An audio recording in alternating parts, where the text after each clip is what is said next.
পয়সা আছে, তাহলে আপনি আমাকে আটকালেন কেন? কি কারণে আটকালেন বলেন? তাহলে ও যে ওরা কিভাবে ঢুকলো, ওই যে ঢুকে আসতেছে, এটা কিভাবে? কেন ওনার জন্য আইন আলাদা, আমার জন্য কি আইন আলাদা? অনেক সমস্যা আছে। তাহলে সমস্যা থাকলে তো আমার পেশেন্টেরও তো সমস্যা আছে বিধায় আমি আসছি ভাইয়া, সমস্যা আছে বিধায় তো আসছি, তাই না? ভাই আমার পেশেন্ট সব অসুস্থ বেশি। আরে অসুস্থ হোক সেটা,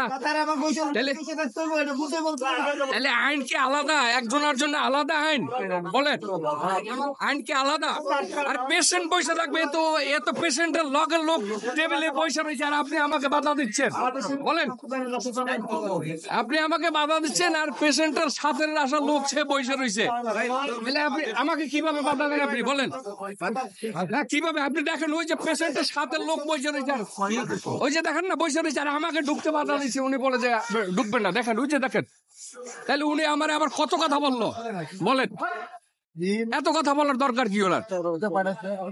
তাহলে ওই যে দেখেন পেশেন্টের সাথে লোক ওই যে পয়সা রয়েছে, ওই যে ওই রুগী পয়সা থাকবে, রুগীর লোক পয়সা থাকবে কেন? আর আমাকে উনি ঢুকতেই দিল না বলেন?